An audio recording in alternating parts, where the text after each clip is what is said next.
Welcome back to the Realtor Diaries podcast, episode 5. My name is Elijah McGowan, Century 21 Realtor with the Jacoby team. With me as always, Kim Jacoby, also a Jacoby team, Century 21 Select Real Estate. We are your go-to Northern California realtors. Yeah, we are. Today, we have a couple stories about negotiation.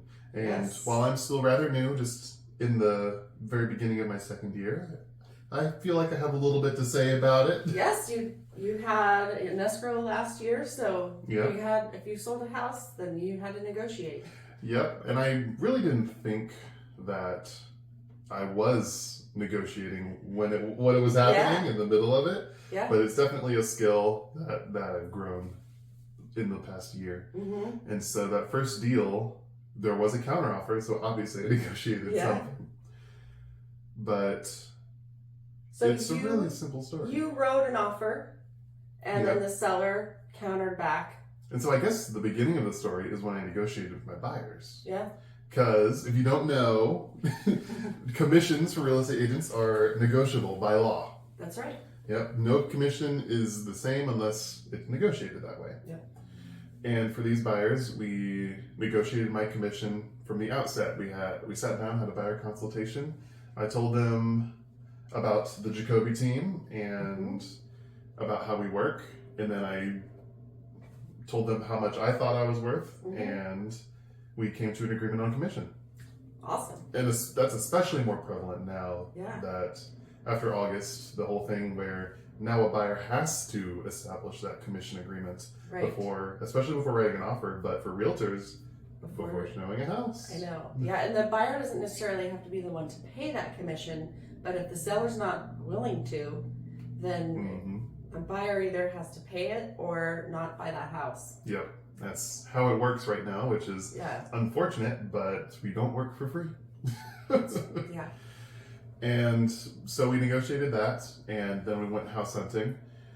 And a portion of the negotiation process is even finding out what the needs of your buyer are, or your seller if you have a listing. Finding out what their top line is, their bottom line is. A lot of this can be figured out with the help of their loan officer or bank, depending on what kind of loan they're getting. Right. But the collaboration of the whole team is needed to know what their top line is, what their bottom line is, and where they can buy. And so the next part of this experience that was about negotiation was writing the offer. And we ended up writing at the listing price. We offered them what they were asking for, and so it was. And was that their first initial instinct to write at listing?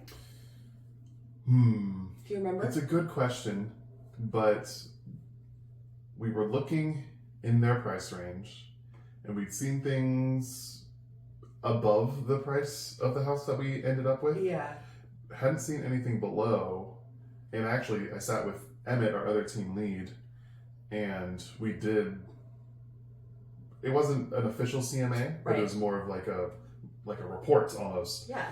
And they asked me, like, do you think they have asked for a fair price? And I said, yeah. Yeah.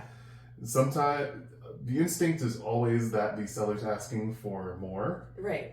But this time, I feel like they really listened to their realtor, and they had a good price. Yeah, well, it certainly paid off. The seller listing it at a fair price because they sold their house. Yep, and the main negotiation point was credits. And so we asked for, I think we asked for a dollar amount in credits. It was about, what was it? Wow, I'm just now realizing we asked for 5% of the purchase price as a credit. Yeah, that's high. Yeah, really high. And they countered with 3%. And so we went really above and beyond like what they needed for credits. Yeah. And that was specifically so that the counter would come back as something we could accept. Nice. Okay, so you used the tactic of ask for more than what their walkaway was. Which is sometimes looked down upon. No, it's very commonly used. Yep, I've seen, I think Doug Mm-hmm. I think one of the first things he said to me is always put out your highest and best first. Oh. And it's good to be able to do that, but I don't think my buyers were in a position to do that. And so we used the tactic. You have to do what's best and right for your clients. Yes. And if it works That's out, the then important great. part. And I think we did, and their credit was able to cover most of their closing costs, and they got a gift from family. And so, I mean, I think I did a good job. So awesome. Yeah, so like some people think, oh, I don't have $50,000 or $60,000 for my down payment and closing costs. But if you can get seller credit, if you can get gift money from family, or even like a first-time home buyer's a grant or aid, then I mean, you could buy a house for like way less money than it takes to move into a rental. Absolutely. And I mean, it's not the right option for everyone, but depending on your living situation, depending on how much you make, it can be the right move to look at your options. Yeah. It's always the right move to look at your options. Well, yeah. Yeah. But what have you negotiated? Well, what have you got? In the 10 years of real estate, negotiated a lot, but a recent story is what I'm going to share with you today. And because it's so recent, I'm going to have to change some of the details. Okay. Just to protect the privacy, of the parties involved. That's fair. But I will. Vague and evocative. Yes. Well, yeah, hopefully.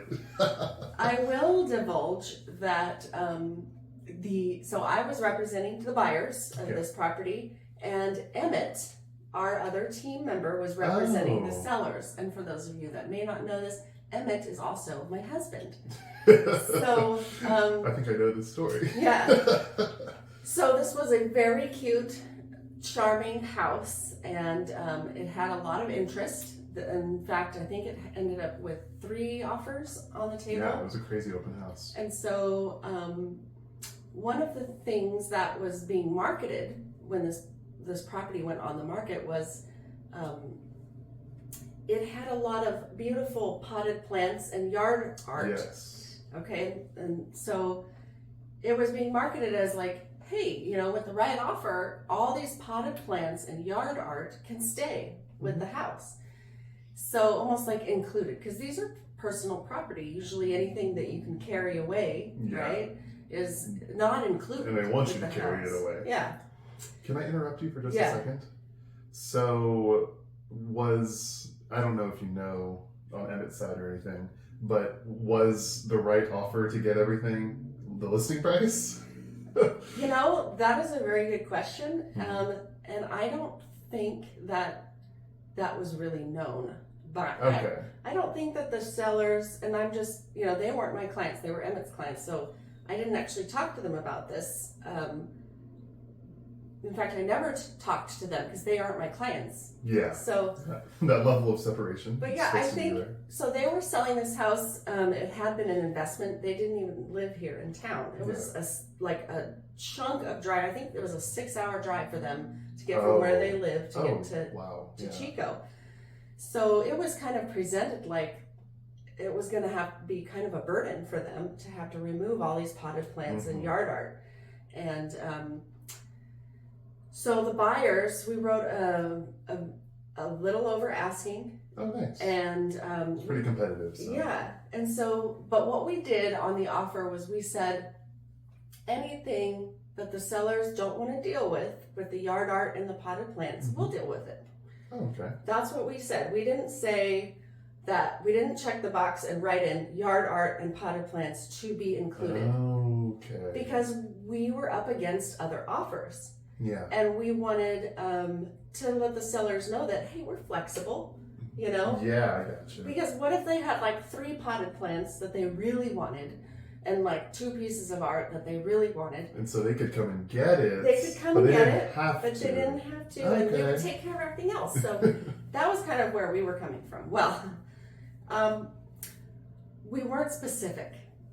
It ended up biting us towards the end because we got our offer chosen, we got into escrow, and we got done with our inspections, and everything was good. We didn't ask for any repairs or anything like that. That's always nice. But then it came time to like, okay, so sellers, we said that you could take whatever you want and leave whatever you want. Are you gonna take anything? And we were kind of thinking they were gonna be like, no, or like maybe just 2 or 3 things. Mm-hmm. Well, they decided they wanted to take it all. Really? Mm-hmm. They were gonna take all the potted plants and yard art with them. And the problem is, my clients, my buyers, they lived out of town and were moving into town. Mm-hmm. And they had thought like they're gonna come and move into this house that's gonna have all this beautiful potted plants and yard art. Yep, it's already gonna feel like home. And so they sold half of their potted plants and yard art. Oh. Because they thought, oh, we can't take it with us. There's not gonna be room for it. And so they had already done that. And so then when they found out that the sellers decided, well, no, we're going to take it all, the buyers became furious. And then there was a lot of me trying to calm down my clients and saying, okay, well, let's make a proposal, write out exactly which potted plants and yard art you want. Yeah. And then I'll email that to Emmett and he can go talk. And then Emmett would talk to his sellers and say, okay, well, the buyers want these. And then the sellers came back and said, okay, you can have those for $5,000. Oh my God. Yeah. And so then the buyers were like, $5,000? Yeah. We thought we were giving these for free. And I mean, the lesson that I learned was we weren't specific on the contract. The sellers were not doing anything wrong, technically, right? Yeah. Technically, it was their stuff. They could do whatever they want with it. So it just really, but it's funny how things can happen that way. So in real estate, never assume. Yeah. Just because something was marketed that way, make it specific on the contract. And then it ended up being great. Like, they ended up leaving most of the potted plants and yard art. Really? Yeah. Oh, okay. My buyers did end up writing a check, but it wasn't for $5,000. It was for a lot smaller. Yeah. But still, so that the sellers and buyers, they negotiated, they compromised. Yes. And, Good. Yeah. It was a win-win, although they probably will never be friends. Yeah. No, that sounds tough. Yeah. But luckily, I don't think their paths are going to cross too much in life. So. Yeah. Wow. Yeah, it was tough, and it was very stressful on our marriage. Not gonna lie. Yeah. Because we're very, very ethical. Like, we would not divulge to each other. Yes. Because he's representing the seller, I'm representing the buyer. We're not going to be like, oh, and like telling each other. They'll do this and they'll do this. Yeah. No. Like, we weren't gossiping about it. It's not a TV drama. No. It was like as if another realtor was representing the seller. Yeah, that's the best. He way was to that do it. tight-lipped, and I was that tight-lipped. Yeah. But it was stressful. We were glad it was done when it was done. Wow. Yeah. I can't even imagine it. Just, I mean, it almost blew up in your face. Yes. Like, it surprised us all. Yeah. All 4 parties, both realtors and both the buyer and seller, were just surprised by by everybody's answer and reaction, and it probably felt like everyone else's fault. Yeah, it did. like for you didn't know your buyers had sold a bunch of stuff. You didn't know that they were hoping that stuff would be left. Well, no, we had assumed, the buyers and we had assumed things would be left, because we had assumed, based on how it was marketed, that it was a burden to remove these things. Yeah. But then, we didn't make it specific on the contract. Yes, that's why there is an items included section. That's right. Yep. Yeah, so that's my negotiating story. Wow. Yeah. That is definitely a crazy negotiation. Yeah, it was intense. Well, I mean, I guess we hear from our guests now. Yeah. And now it's time to introduce our special guest for our podcast. This is Shelinda Bryant. She is one of the office managers here at our Century 21 office and has graciously agreed to be on our podcast today, so thank you. Some things about Shelinda. She's had her license, been in real estate. This is her 20th year. Mm-hmm. She's 15 years in management. let's see, some things about Shelinda. We can call her Coach Bryant because Shelinda was like a big athlete and coached a lot. Shelinda, you said you were a 3-sport collegiate athlete and you did volleyball, basketball, and track in college. Yep, at junior college, and then when I went on Chico State, I did the heptathlon for them. Okay, heptathlon. I know you just went over this with me, but what were those 7 Events. that you did? The hurdles, which I loved, long jump, the high jump, which I loved, javelin, shot put, which I was looking out at my toes, making sure I didn't hit them. I'm forgetting one. I just messed up. The 800, which is by far, I'm still tortured by that. It's Yeah. the hardest. The memories. That's long. Yeah, exactly. And a times were on 200 meter. That's 2 laps, and it's a sprint. The 800 is 2 An 800 laps. is Yeah. considered a sprint. 2 left. That's half a mile. Yes, Sprinting.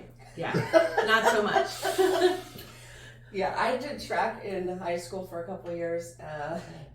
Yeah, no. Believe it or not, I'm a swimmer. Nice. Yeah. It's funny. I would have had you pegged as water polo for some reason. There you go. Yeah. Definitely did water polo too. Did you really? Yeah, Oh, I Good job. nailed it. Yeah, no, absolutely. Yeah, that is. I try to block those memories out. We call it advanced drowning. I Yeah. would say that's. It's a I great would time. describe. It looks like it's advanced drowning. Yeah, definitely.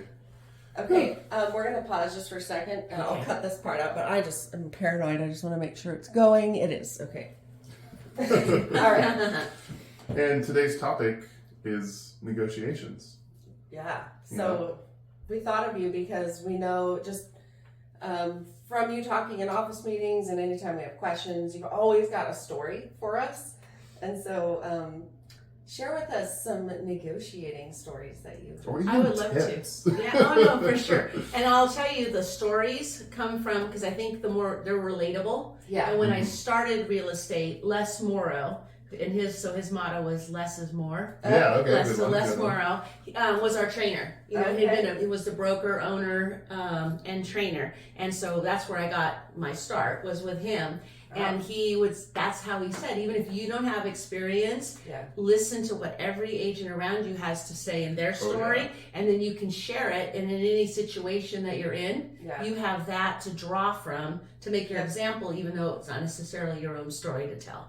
Totally. So, Learn from others. Yes. Yeah. Yes. And it's easier to learn, I feel like, when it's a story and not just a straight like lecture kind of scenario. Definitely, because you know what's happened. Yes, exactly.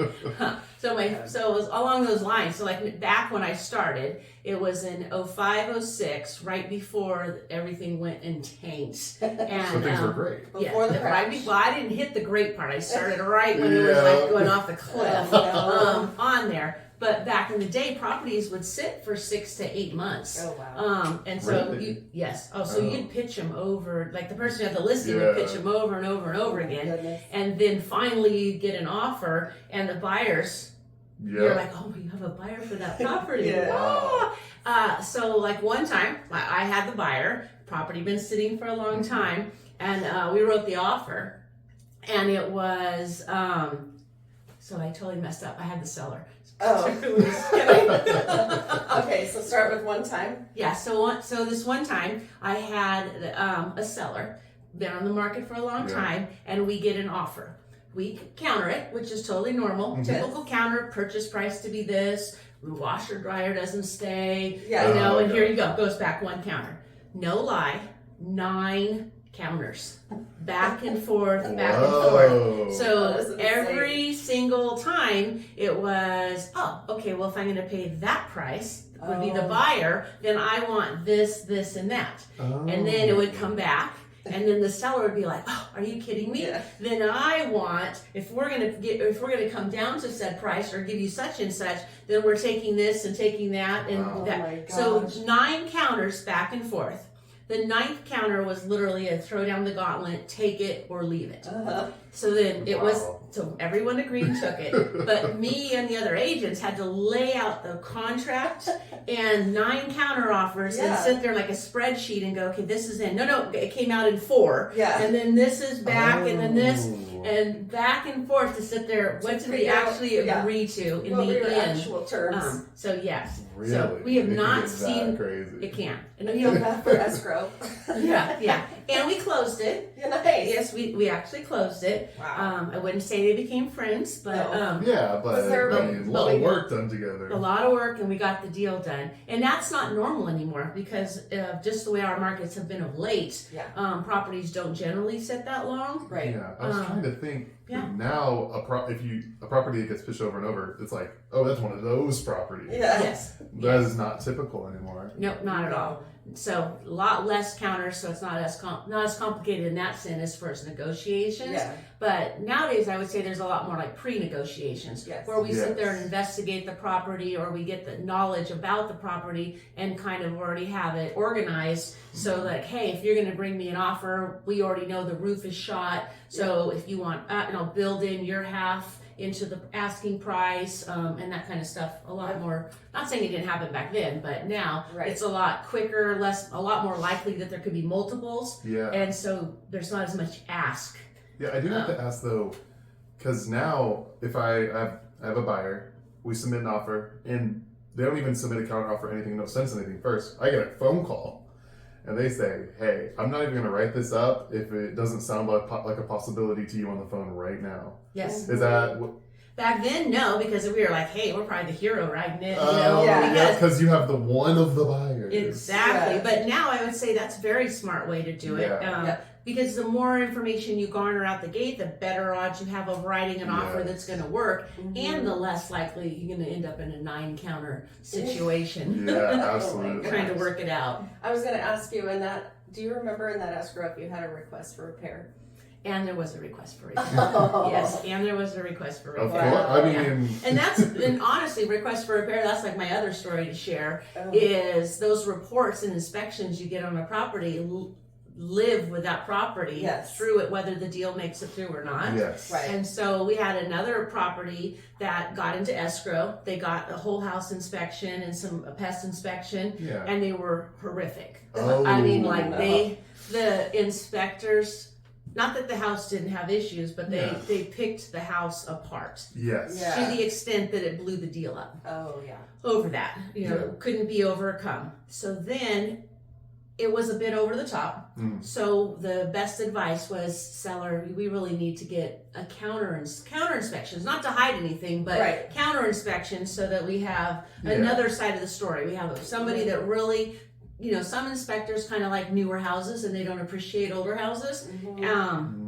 And they're just a little bit Yeah. almost meaner to the house. So, Really? But then you get the scenario that we had. So now you have what you'd say really beat the house up, couple of inspections. Then we got a couple of other inspections that still showed the truth about the house. Yeah. But now you have it's like 50-50. Yeah. Like, Yeah. who do I want to believe, whatever. Yeah. And the client started doing some of the work. Yeah. But you didn't want to put it out there because the house might not even get looked at. Because people would look at those inspections and be like, Yeah. no, And I don't. It's they marked would pass on termites, it. marked dry rot, marked. All that stuff. Yeah. So then our advice was just what you said: call first. Like Yeah. call first to discuss it. So if you're bringing like an FHA or a VA loan that would have needed everything Yeah. to be done, we weren't going to be able to do it at said price. Yes. And then to have a chance to say, this is the work that's already been done. Please look at these 2 reports if you still want to go forward and realize it's a tale. You want to kind of believe both. Gotcha. Yes. Scenario. So then still didn't work. So we got a third set of inspections. Uh-huh. To Really? a third set of inspections on this poor house to kind of break the tie Yes. and say it's weighted more towards, it's not a tear down Yeah. and that it's fixable. Is it the same buyer through this whole process? No, the first buyer left. Oh, okay. First That's a buyer good got question. very Yeah. scary inspection. Carry Yes. inspection, Drop. and then plenty of people not wanting to see the house or look at the house because they make the phone call. Never mind. Yeah. And move Yeah. along. And then in effort, you're still as the listing agent, you're trying to get that house sold Yeah, For your absolutely. client. for the client, and just constantly trying to how can we make it work, and getting all that feedback from showings and Yeah. what the clients, the price had to be adjusted. Yeah. And eventually, yes, we got somebody that was able to look at all 3 reports from Yes. and the house found its new owner. There you So go. a good story there for it. Yeah. 3 report. Wow. 3 3 sets. sets of reports. I mean, that makes sense because then you're like, okay, these two say the same thing, so maybe that guy's the outlier. Yeah, Yeah. exactly. Yes. You know, So because Yeah, it is easy. an inspector who has an opinion, maybe about different houses, maybe about different even styles of houses, depending Yes. on the and we area do see or- that a lot. There are some that they just feel like new houses are it. Yeah. And I honestly kind of feel the opposite. I feel like older houses was like when wood was wood, Yes. and they were just built solid, and that they're still standing for a reason. Yep. So Some in great part, ones were built in the 50s here. in yes, I Chicago. agree. Yes. Yeah. Oh, I was going to say something and then it went out of my mind, but yeah. Okay. Well, thank you so much for sharing your stories. 9 counteroffers. That blows my mind. I couldn't even imagine. I dealt mean, with Like I said, it was like a 1, spreadsheet 2. trying to. Yeah. Insane. Well, thank you very much, Shelinda. All right, thank for you. being on our Appreciate it. podcast. Thanks for sharing. Thank you. Now it's time for the news, where we cover tips, statistics, and information about the topic that we're talking about today. Yep, today's topic is negotiation, and I'll go ahead and start off. Okay. I did my research on the 5 styles of negotiation. I'll go through them one by one and talk a little bit about them. Beautiful. And so, we'll start with kind of what you think about like a competitive negotiation, or like the competitive style is someone wins, someone loses. Okay. Or usually, if you're being competitive, it's like you want to win and you want them to lose. Yeah. Kind of harsh. Yeah. But I mean, if you're not thinking really about the relationship between you two, like you're buying a car maybe, that's one way you would use it. It's like, oh, I won because I got this price. Yeah. Second up, accommodating. It's like the reverse. It's like if you're accommodating. accommodating. Got it. Okay. It's like if you're trying to build a relationship with the other person. Yeah. It's like, I'll take this loss so you get a win. Mm-hmm. And almost off of the thought that, oh, since I took this loss for you, now we'll have a better relationship. And So is that lose-win? yes, Okay. lose-win. Interesting. Why would you did you come across any scenarios where you would want to use that? It was hard to think about, Yeah. but I mean, almost a real estate example is like the friend who wrote on a napkin, "I'll sell you my house. You get my house if I die," and vice versa, kind of thing. Yeah. And it's like, well, I'm kind of losing out on this, but it's because you're my best friend. Yeah. That kind of deal. Yeah. That makes sense. Number 3, the avoid style. Is it really Everyone even? loses. Yeah. Lose. Yes. So this one, I mean, I actually thought it was more interesting than just lose-lose, because you can use it to save on opportunity cost. Okay. It's almost like if you have a lead and you know that they can't buy a house. Right. And so it kind of sucks to say, oh, you're avoiding that person, but the negotiation style you're using is avoiding. If you Okay. look at it through that lens. Right. Saying it out loud, I'm like, okay, it's a little weird to say it that way, So but it's it can really be about accidental. Sometimes you accidentally use this. yes. So if it's accidental, you forgot about them, so Oh. you've been avoiding them, quote Wow. unquote. Yeah, But- it doesn't seem like an effective Yep. negotiating tactic. Especially if it's accidental, you either lost the other person's interest, or if you forgot about them, you probably insulted them. Yeah. That kind of sucks. Yeah. Number 4, one of my favorites, compromise. Yes. Yes. That's So this probably the is- most widely used. Yes, In real compromise. Especially because in real estate, both sides usually have an agent that they trust to some extent, and the agents are hopefully both realtors, and so they can trust each other to do the right thing for their Right. client. And so with that level of trust, you can have a mix of win and lose on both sides that's acceptable. Yeah, because all parties, both realtors, the buyer and the seller, they all want it to close escrow. Yes. Yeah. And so everyone knows that everybody wants this to happen. Yeah. And so there's enough wiggle room for everyone to win and lose, I guess, in some way. Right.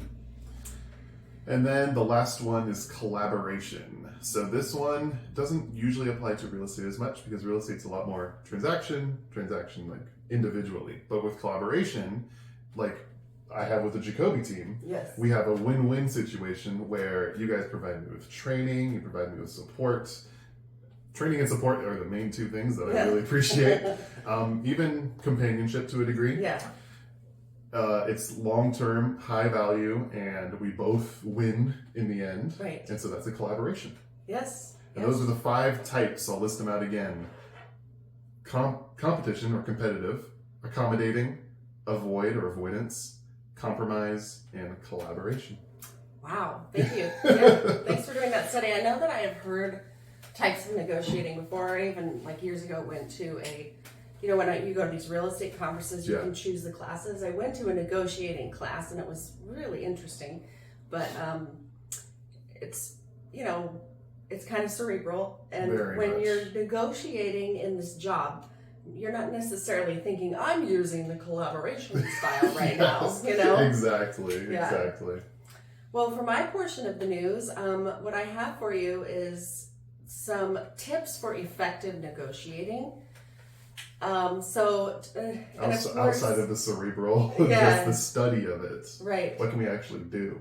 So, building trust is key to successful negotiation and communication ahead of time. So in the real estate industry, if you are a buyer's agent and you're in escrow with a listing agent, and you've shown them good communication skills from day one, from even before when you set up the showing, that's building trust with that listing agent. And so then when it came time to negotiate, that's going to really help. Using I statements, speak about yourself and how you feel about the issue. As a realtor, you're going to want to speak in terms of your buyer. So my buyer would like. Okay. My buyer would like. Plan your opening statement. Think about what you're going to say. Know what your goal is.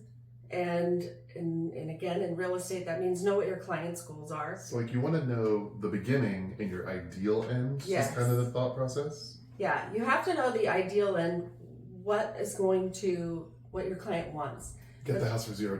But then, right? But you also have to know their walk-away numbers, their walk-away terms. And you don't want to try to push negotiations all the way to that limit. Absolutely. If their walk-away price is X, you want to try to, not get to that number. Sometimes it takes getting to that number or to those terms. But most of the time you can be successful in negotiating if you stay away from their walk-away numbers. Yeah. Be ready to revise, be flexible, and prep your clients for being flexible. And then document the agreement. So we do that. Do not make verbal agreements ever. Yes. Yeah. Get it in writing. Right. Yeah. That's the move. And you were looking at stats earlier, right? Yeah. So the 2 big times that we negotiate when we're talking about between buyers and sellers in real estate is when we're writing the offer, but then also during escrow if there's a request for repair. That is the big one. Yeah, if the buyer discovered something, they want either a price cut or a credit, or they want the seller to fix something, then they're going to submit a document called a request for repair, and it's negotiable. Well, if you can't come to terms on that request for repair, and the buyer still has their contingencies in place, then they can cancel escrow and back out and not buy the house. And so the National Association of Realtors says that on average, there's about 5% of every transaction that has that happen where they can't come to terms during escrow, and so it falls apart. And so 1 in 20 deals. 1 in 20 deals. So yeah. So if you get an escrow, 1 in 20. Somebody hit their limit. Fall apart on average. Gotcha. Well, I decided to look and see what it was like for Chico specifically, our little area. So I went on to our. Oh, you were that specific, as in Chico area. Yeah. Gotcha. So I went and looked on our MLS at all the homes that sold last year, which there were 846 homes, and that includes condominiums and manufactured homes in 2024 on land. Yeah, in 2024, 846 closed. Of those 846, 72 of them fell out of escrow. At some point? At some point in escrow. Okay, gotcha. Now I didn't, the ones that I looked, I didn't do an exhaustive search, right? Yeah. I didn't do the ones that fell out of escrow and then ended up not selling. So I only looked at the data for what ended up selling in the long run. Yeah. So these 72 that fell out of escrow, they were able to get back into escrow with another buyer and close. Okay, gotcha. Yeah. But if you divide, and I may be saying this backwards, but 846 divided by 72, that's 8.5%. So Chico, last year we had 8.5% of our escrows fall out, which was quite a bit higher. Another way to think of that is out of every 10 closed escrows, 1.5 of them fell out. Really? Mm-hmm. That's a big leap. Yeah. So quite a bit higher than the national average. But yeah, I found that to be very interesting. Yeah. I mean, and of course we can't know exactly if it was negotiation fall through or if the buyer got cold feet. There's many reasons for it to happen. I think that 5% national average, that was taken from 2022. Oh. Before the changes with the buyers having to potentially pay their own realtor. Yeah. And so last year was when that came into effect. Yeah, about halfway through in August. Yeah. Wow. I And didn't even think about that. Now with more buyers potentially having to kick down money towards paying their own agent, they are going to be less able to take on more repairs. It's like they were on a balance beam. Now they're on the edge of a knife. Yes. Yeah. Wow. Yeah, so now it's like, what seller, we just found out this roof is shot and has to be replaced. We don't have $15,000 to repair the roof. And so if you can't help out or pay for it, then we can't buy this house. To be done. Yeah. Wow. So I think that may be the reason why last year Chico saw 8.5% fall out. Yeah. Well, but you know what? It happens. Negotiating is a skill, and it's a good thing to practice and research and learn about. It's a good reason to have a realtor. Yes. Very good. All right. Well, this has been episode 5 of the Realtor Diaries. Thank you for watching, and we'll hope see you to see you next time. week.